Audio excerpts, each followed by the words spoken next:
Corona से लड़ाई में सबसे बुरे दिन देखने वाली दिल्ली में अब अच्छे दिन नजर आने लगे हैं। कोरोना की दूसरी लहर से दिल्ली अब उभरने लगी है। दिल्ली में कोरोना के केसों में बड़ी कमी आ रही है। दिल्ली के लोगों ने एक महीने में कोरोना की इस वेव पर काबू पा लिया है। पिछले 24 घंटे में 1.15% संक्रमण दर और करीब 1100 केस आए हैं। धीरे धीरे रोज केस कम हो रहे हैं। ऐसे में दिल्ली सरकार ने दिल्ली वालों को राहत देने का ऐलान किया है। दिल्ली के मुख्यमंत्री अरविंद केजरीवाल ने प्रेस कॉन्फ्रेंस कर बताया कि अब धीरे धीरे दिल्ली अनलॉक होगी। अस्पतालों के अंदर अब बेड मिलने में किसी तरह की कोई दिक्कत नहीं है। आईसीयू बेड भी काफ़ी खाली हो गए हैं। ऑक्सीजन बेड्स भी काफ़ी खाली हो गए हैं। जितने हम लोगों ने ये केंद्र खोले थे, कोविड सेंटर खोले थे, उसमें भी अब बेड काफ़ी अवेलेबल है। तो ये समय है अब धीरे धीरे अनलॉकिंग करने का। सीएम केजरीवाल ने कहा कि अस्पतालों में बेड्स मिलने में कोई परेशानी नहीं हो रही है। आईसीयू और ऑक्सीजन बेड्स भी काफी संख्या में खाली पड़े हैं।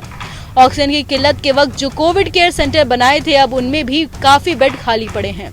ऐसे में केजरीवाल ने कहा कि हमें बैलेंस बनाकर चलना है कि कोरोना भी ना बढ़े और आर्थिक गतिविधियों को भी चलाने की कोशिश करनी है।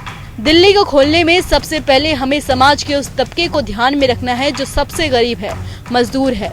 इसलिए दिल्ली में सोमवार से निर्माण और फैक्ट्री गतिविधियों को खोला जाएगा।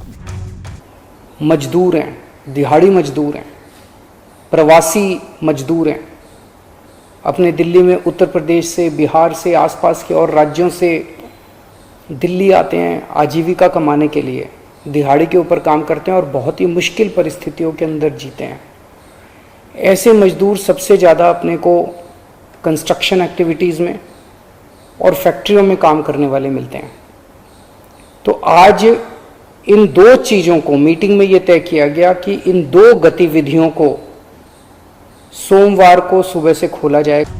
दरअसल आज दिल्ली के उपराज्यपाल की अध्यक्षता में डिजास्टर मैनेजमेंट की बैठक हुई। इस बैठक में फैसला लिया गया कि दिल्ली को धीरे धीरे खोला जाएगा। हफ्ते दर हफ्ते जनता के सुझाव और एक्सपर्ट्स की राय के आधार पर धीरे धीरे दिल्ली को खोलने की प्रक्रिया चलेगी। लेकिन अगर बीच में ऐसा लगता है कि इससे दिल्ली में फिर से केस बढ़ रहे हैं, तो अनलॉक की प्रक्रिया को भी रोका जा सकता है। Bureau report.